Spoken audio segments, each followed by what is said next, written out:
Hello there, and welcome back to the show. And today I'm going to be reviewing AEW Double or Nothing that took place this past weekend. Opening match: Will Ospreay versus Roderick Strong. This was for the AEW International Championship, and this was an excellent opener. Both guys are great wrestlers. They've had great matches on pay-per-view earlier this year, and I was expecting greatness from this match, and it delivered.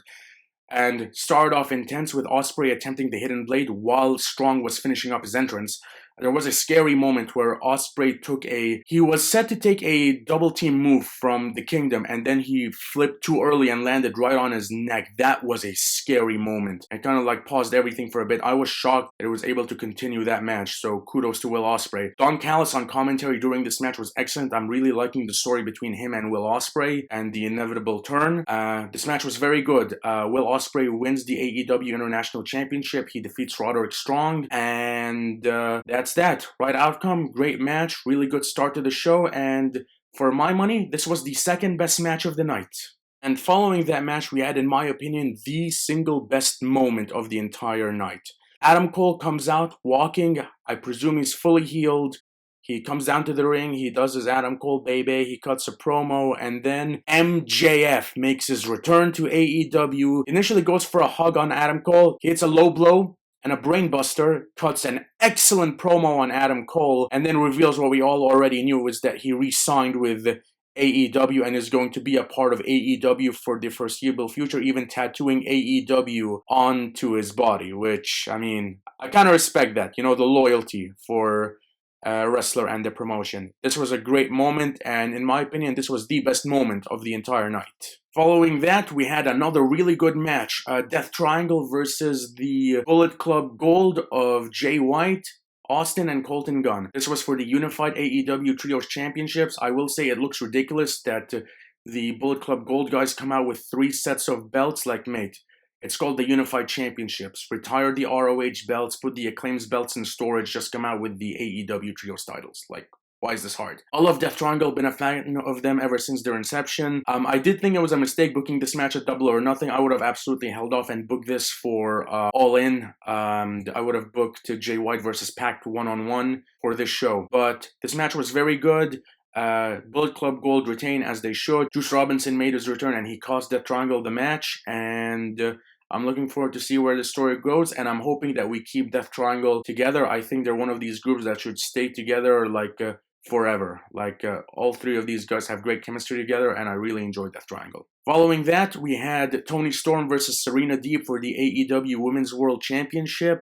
This was a decent match. Toni Storm has been doing some great character work. It's great to see Serena Deeb back on TV. She's a great wrestler. 2 of them delivered a solid match, but compared to the previous 2 matches, did this feel like a come-down period? The story of this match was the closing with Luther and Mariah May. So Mariah May wanted to throw in the towel while Toni was in a submission hold, and Luther pulled the towel away. And Toni saw that, and she saw that Luther had the towel, and she thought that he wanted to throw it in and give up on her behalf. So she berated Luther, and after she won this match, which she should, there was no reason she was dropping the title to Serena Deeb, she berated Luther and celebrated with Mariah May. And that's the story right there. I'm really interested to see where this goes. The most pointless match of the night. I don't know why this happened on pay-per-view. This could have easily happened to open an episode of Dynamite or even main event an episode of Dynamite, especially given what happened this past Wednesday. Trent Beretta versus Orange Cassidy. I love Orange Cassidy. I think Trent Beretta is a solid wrestler, but I mean, mate, this match was legitimately a waste of time. I genuinely could not care about this. Orange Cassidy won, as he should. They did something really interesting with having Don Callis on commentary during this match. He was the best part of this match, in my opinion. And on this past Wednesday, he presented Orange Cassidy with a contract to the Don Callis family. Cassidy tore it up, and Beretta accepted, and he joined the Don Callis family. I think that was the right call. Trent Beretta was going to go nowhere as a solo wrestler, and I think pairing him with Don Callis, who's a heat magnet, is the right call. Weakest match of the night, triple threat match for the FTW Championship. Chris Jericho versus Katsuyori Shibata versus Hook. I've got all the respect in the world for Chris Jericho. I've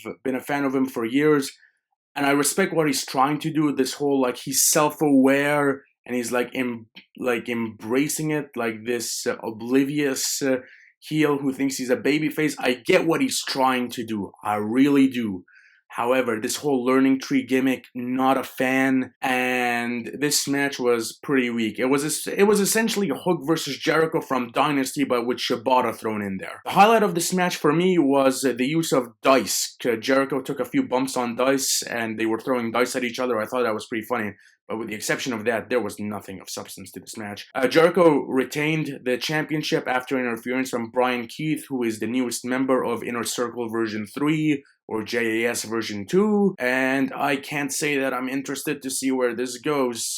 This does not interest me whatsoever, which pains me to say because, like, I love Jericho, Hook is great, Shibata is great, and all of them deserve better than whatever this is. Up next, Jon Moxley versus Konosuke Takeshita. This was an eliminator match, which is a horrible concept. You should never beat a champion to earn a shot for a championship. You beat other wrestlers, build your resume, work your way up the rankings. I don't get the whole point of eliminator matches. To me, this is just lazy booking. I hate it in WWE. I hate it in AEW. I hate this in any wrestling promotion. Konosuke Takeshita versus Jon Moxley. This was an eliminator match for the IWGP World Heavyweight Championship. This match was pretty decent. Moxley is great. Takeshita is great. Don Callis is great. I enjoyed this match for what it was. The closing sequence when Moxley hit a stomp, that was excellent. To me, that was the highlight of this match. Moxley won, as he should. Even if this was a title match, I wasn't expecting Moxley to lose. I don't know why this match was happening here. I would have had this on Dynamite. There's no reason an eliminator match should be on pay-per-view. Matter of fact, why didn't they do this match at Dominion? Jon Moxley versus Konosuke Takeshita at New Japan Pro Wrestling Dominion. That being said, this match was fine, but this in combination with the 3 previous matches, this definitely felt like a lull period. Like, we started off strong with the first 2 matches, we entered a 4-match lull, and then we picked up business in the following match. Which was, of course, the barbed wire steel cage match for the TNT Championship between Adam Copeland and Malachi Black. I've enjoyed Adam Copeland's work, all that he's done since joining AEW. Malachi Black has been criminally misused for the majority of his AEW run. I actually had to do some research. This was Malachi Black's first singles match on AEW pay-per-view. That is a shame. This match was excellent though. They made great use of the barbed wire and steel cage elements during this match. And I love AEW's steel cage match format where you can only win by pinfall or submission inside the ring. You can't win by escaping the cage. I love that element of this match in AEW. 3 things I want to talk about. Number 1, there was a moment where both guys were outside and the House of Black came in and they aligned with Copeland, but then they turned on him and they threw him back into the ring. I thought that teased there was something there because the stipulation was, if Copeland loses, he has to bend the knee and join the House of Black. And then Copeland mentioned something about the House of Blood. I was like, okay, we could do something here, but it was what it was. Gangrel made his appearance. This was rumored that he might make an appearance on Double or Nothing, and he did. He hit Impaler DDTs on King and Matthews, allowing Edge to capitalize. 1, 2, 3, Edge beat Malachi Black. He is still the TNT champion, and he shares a heartfelt moment with Gangrel, which was pretty cool. However, during this match, there was a spot. Copeland put Malachi on a table, and he went to the top of the cage, and he hit a dive.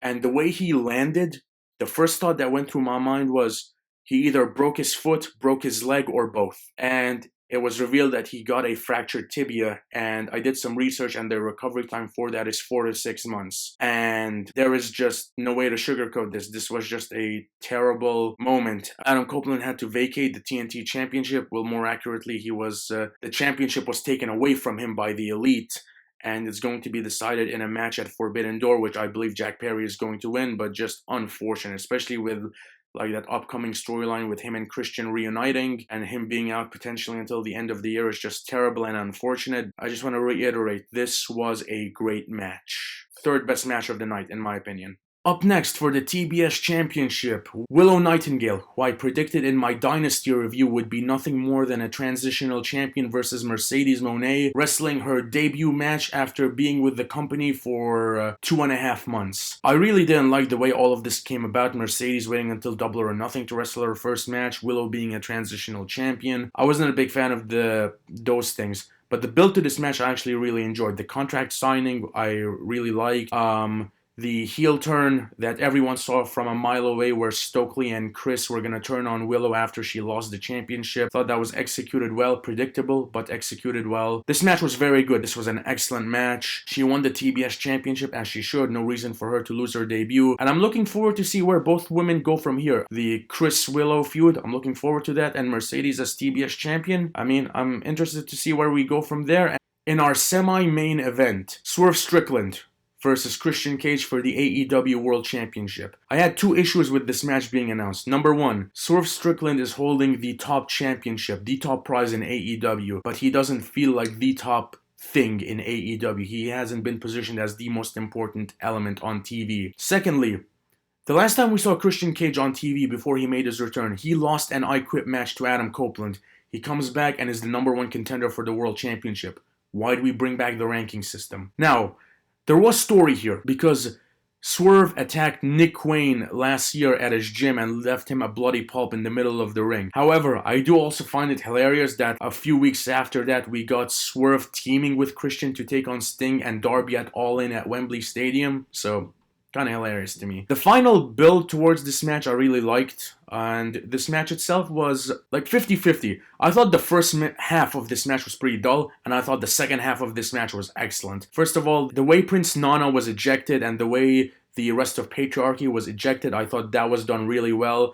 Swerve and Christian towards the second half of this match really delivered. Nick Wayne came back and he had a cutter. There was a really, really awesome spot with steel steps, and mate, that bump looked ridiculous. Prince Nana came out waving a pipe chasing Nick Wayne out of the ring. I thought that was hilarious. Swerve retained the championship as he should. Christian is great. He's done some amazing work, arguably the best work of his entire career. And he is a world championship caliber wrestler, but it's not his time right now. This is Swerve's time. Which brings me to the following point.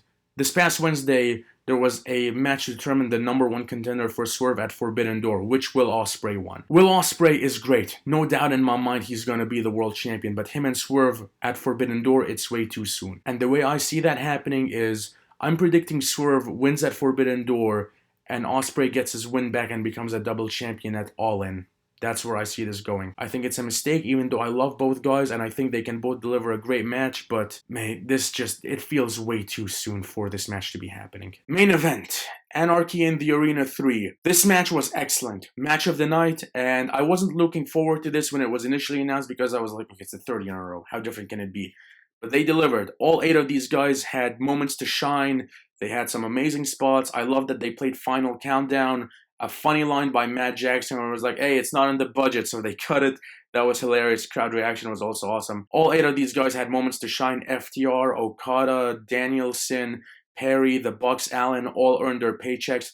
I'm convinced Darby Allin is a cyborg or not human, man. This match was excellent. Match of the night, and had some amazing moments. Jack Perry took an ice bath and was set on fire. Darby Allin got ragdolled and super kicked upside down with thumbtack sneakers. There was some vicious pile drivers. And Taz's commentary during this match was excellent. The closing sequence saw Jack Perry pin Bryan Danielson to get the win for the Elite.